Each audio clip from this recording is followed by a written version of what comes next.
Good morning and welcome to the Wise Why. We're a bit late this morning because, as usual with lives, we had some technical difficulties. And I love that about going live. Now, this morning, I am joined by the fabulous Gloria, who is currently sitting in her car and moving the phone around, as you can see. Now, Gloria is incredible. She's known as Glow. We have got so many crossovers, as we were just discussing in our lives, that is absolutely incredible. Her journey is powerful. Everything that she has achieved and pivoted, my goodness, she is just an awesome lady. So enough about me. Over to Glow. Please introduce yourself. I'm hoping she can hear me. Can you hear me? Oh, we're on mute. That's okay. As I said, lives go wrong, and it's really good not to panic. And it's really good to take a breath when things go wrong, because they will. And I'm now what's known as infilling space as we try to get Gloria's microphone to work. We may actually have to log out and log back in again. Is it? Yay, we're on. Hello, speak for me, Gloria. We're still on mute. So she's going to log back out and log back in again. And this is one of the things I really want to talk about going live. Everybody has a fear of it going wrong. And actually, what you have to do is you have to lean into it and breathe. And you have to accept that things will go wrong. Because if you don't, you're going to end up panicking when they do. As you can see this morning, Gloria's trying to come in, she's trying to go out. We may even have to stop the live and come back in on another stream. We don't know yet. And that is the thrill of it. Here we go. I'm going to let her back into the studio, and fingers crossed we are all ready. I'm just going to wait and see. Okay, let's press that button. Are we ready? Here we go.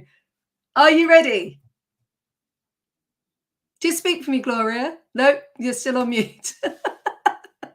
This is the beauty. So let's just talk about why the Why didn't happen last week as Gloria's getting ready. Are you ready? Still no sound. Okay. So last week I had a family emergency, and that's actually why I cancelled. Now, Caroline will be coming on the show shortly. It's just life, and you have choices in life, whether you go and put work first or you decide to go with your family. In my case, I decided that family was far more important, and it had to be my priority. Now, everybody knows I set up this company, which was Opening Doors and is now KVDB. And I set it up so that I could have work-life balance. I set it up so I could collect my daughter from school. And in this case, my husband needed me. And you know what? That is what I did. So that is where I went. Now, I'm about to release a new video. I haven't done it yet. And I'm debating what to do it on. Now, I thought I would do it on body language, but as we're waiting for Gloria to join us, I'll talk about body language right now. So a couple of things that you need to do when you're on camera is you mustn't take over the whole space, because if you do, and that means that you're looking directly flat to camera, you're not giving the camera an angle that it really likes. Now let's see if Gloria's going to work. So that's just a tip for this morning as we try to get Gloria into the studio. Fingers crossed it hasn't given me a mute yet. I love it when things go wrong. There is nothing better. No, still not working. Okay, so Gloria, as you can hear me, you should be being asked to give access to your microphone before you come in the studio. Are you being asked for that? Nod your head, shake your head. So I don't understand why this isn't working. Oh, I heard something. Yay, I can hear you. Awesome. Well, how was that for a start for the Wise Why and infill and not panicking, everybody? So I hope the people that are watching this and enjoy the fact that things went wrong will actually applaud and go, yay, well done. Enough about me. I've been talking now for a whole 4.5 minutes. Enough about me. Gloria, take the floor. Thank you so much. I mean, my chewing gum slipped. I couldn't hear you. Anyway, that's what happens in life, isn't it? You just got to pick it up and go with it. So my name's Gloria. Thank you for having me. Thank you for waiting for me. A little bit about me. I am 56 years young. I'm a mum and a grandma. I'm a mum of 3 grown men, and I don't know how that happened, because when I see them come through the door, I'm absolutely amazed that they've got beards and everything. They're 35, 33 and 27. I've got 2 grandchildren coming up for 8, and the other one is 6, and they're all boys. So I've had to be a pretty strong person because I'm the only girl. although I do have a girl dog now. So yeah, so that's a little bit about me. I teach fitness and I work full-time at a canal boat firm in Watford, and that's why I'm sitting in the... Oh no, you've They're frozen actually on us. lifting a boat right now and pressure washing, and it's very loud. Yeah, I remember you saying that. So Oh, yeah, you just phrased. So something that was really key there. You said you have to be a strong woman, and I know that that's a theme that's gone all the way through your life. And I wondered if you could expand a little bit, because I mean, in Dutch, everyone knows my husband's Dutch. It's called Strauwvrouw. Hopefully, I've got that correct. And I absolutely love strong women. There's a song from I'm Getting My Act Together and Putting It on the Road called Strong Woman Number. So strong women, we are powerful. I'd love to expand a little bit more on why you are such a strong, powerful, amazing lady. Well, powerful and amazing. Well, thank you very much. I think you just got to keep going. I tend to launch into different piles of, shall we say, poo at various points in my life. So I think from the beginning, it may be just an excuse, but I always feel that from the beginning, it was quite a struggle. So I was a child that was abandoned on a doorstep. And although you don't think it affects you, I think in the back of my mind, it does, because I've always thought, who am I good enough for? Am I good enough? So the biggest thing I have is, am I worthy? And I know it's a thing that a lot of women go through, but I really feel that sometimes, because I was an abandoned baby, that somewhere in the back of my head, I think, if I'm not good enough for my birth mother, who am I good enough for? And I try not to hold on to that. But I think somewhere along the line, I've projected that, and then I get, I don't know, into awkward situations in relationships, trusting people, and just being taken advantage of, because I'm quite a nice person. And sometimes I've had a lot of wolves in sheep's clothing. So I think then coming out of those situations, I've had to be strong. And then the other things I've had to be strong in is when you're working in an environment where it's mostly men and you're the only woman, obviously, then you've got to be very strong as well. And it was very hard for me to get thick skin when I worked in distribution. So I worked in John Lewis for a long time. And being the only woman in the warehouse, was in with 12 other managers, it was hard.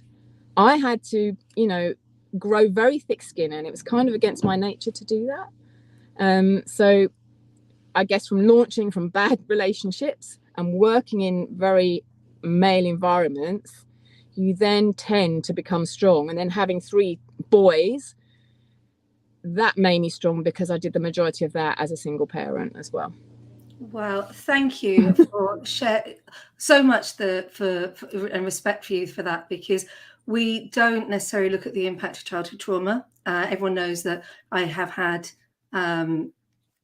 traumatic things happen in my life, and the impact of that trauma we try to push down. So thank you for sharing about that. It's really important.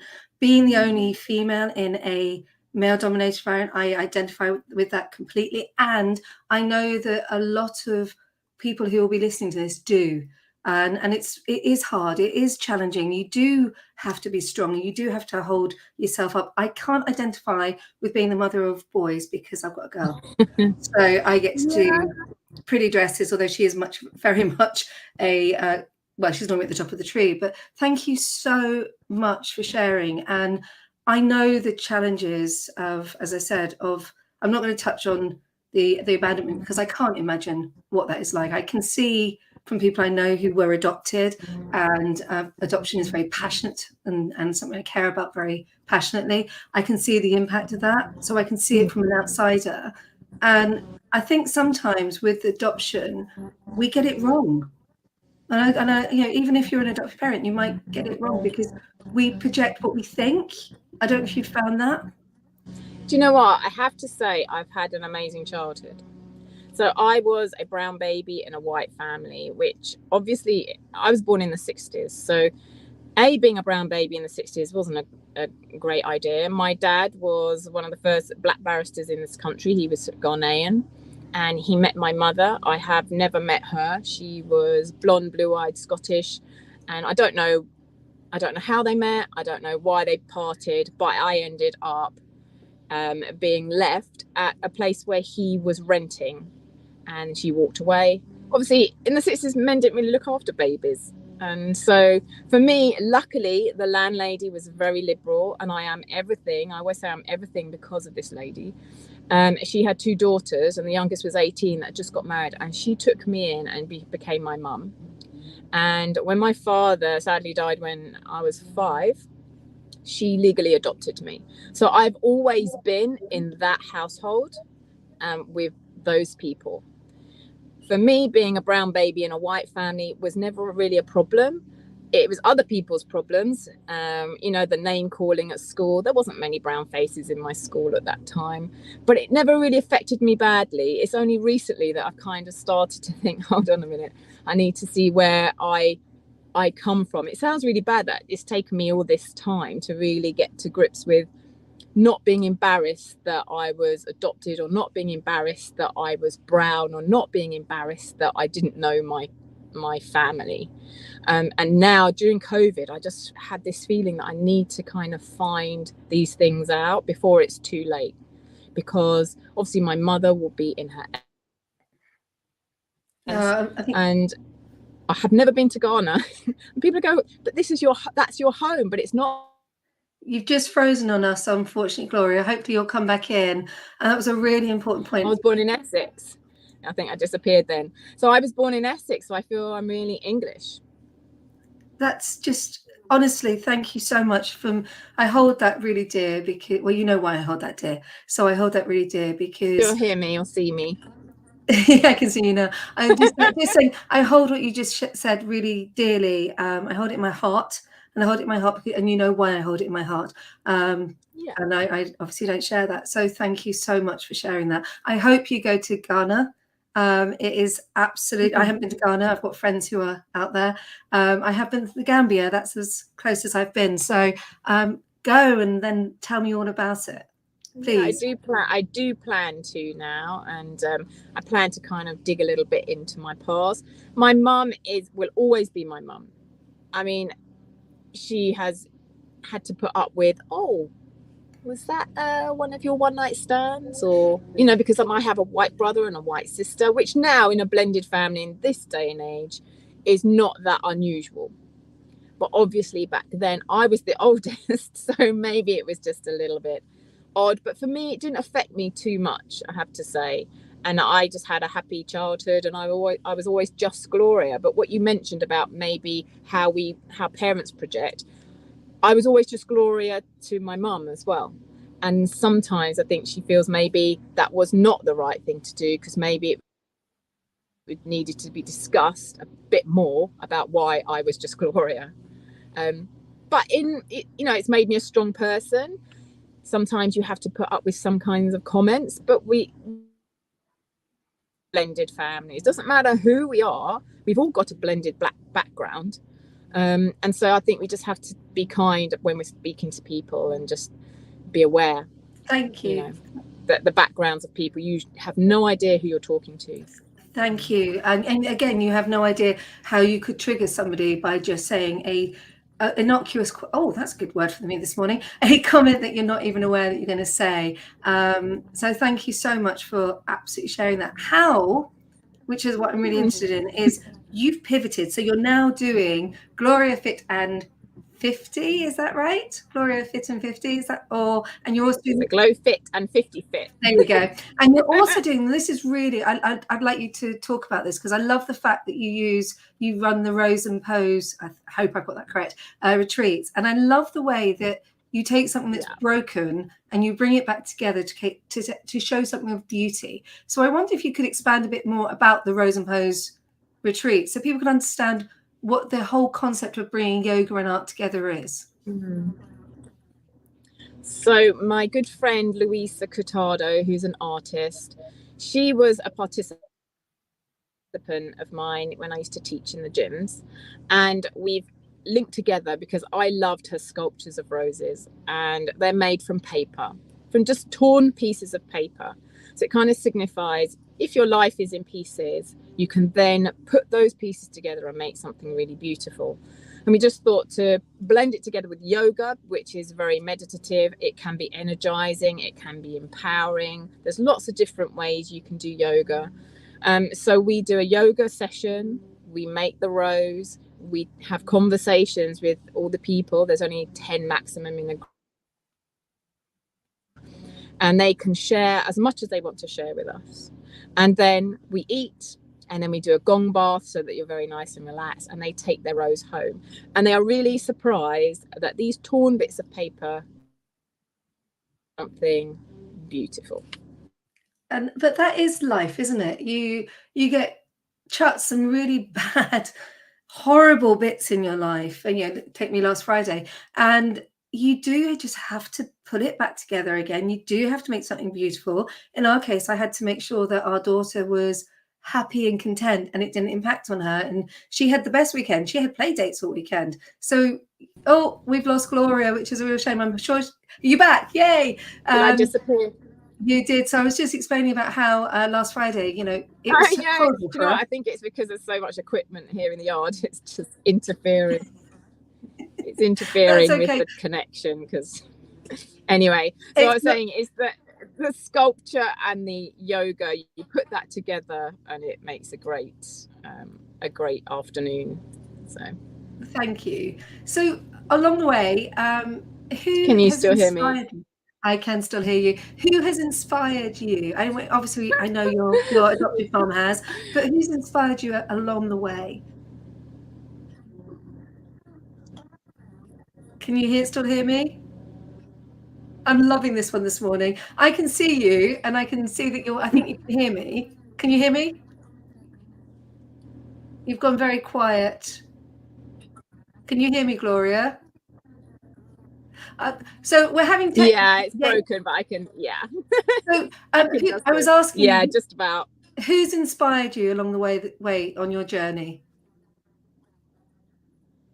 I think I have to say my nan, who's the landlady of the house where I was left, because she was so open to everybody. I wouldn't be here if it wasn't for her. My mum, who has obviously been there the entire time, whether I'm good or bad, whether I'm successful or not. And then obviously there's people that I teach Zumba, so I'm very inspired by Beto Perez, who invented Zumba, because he was told, no, this is never going to work. You're nothing. And now look at Zumba, over 200 countries in the world. Everybody knows what Zumba is, well, pretty much anyway. It's 20 years old. And that is something that I always look back on and think, do you know what? He was told no, but he still went ahead and did it. And don't get me wrong, there's times when I think, oh my gosh, I just can't do this. I'm going to give up tomorrow. Like COVID has had an enormous effect on self-employed instructors. It's been really, really difficult. I'm just trying, as you say, pivot into a different direction so that. Okay, we've gone again. I'm hoping Gloria will come back in. This feels a bit like an episode of the news where we're trying to bring in a stream and it's just not very stable. It's not anyone's fault. Gloria is coming from the car in a working marine. Oh my goodness, I used to live in one. In a working marina. I'm hoping Gloria will come back in. If not, we will get Gloria back on the show in March next year, because that's when my next space is, because we're actually booked up till the end of February. So I'm really sorry, Gloria's gone this morning. That was a fabulous conversation. Thank you for joining us. Sometimes tech lets you down.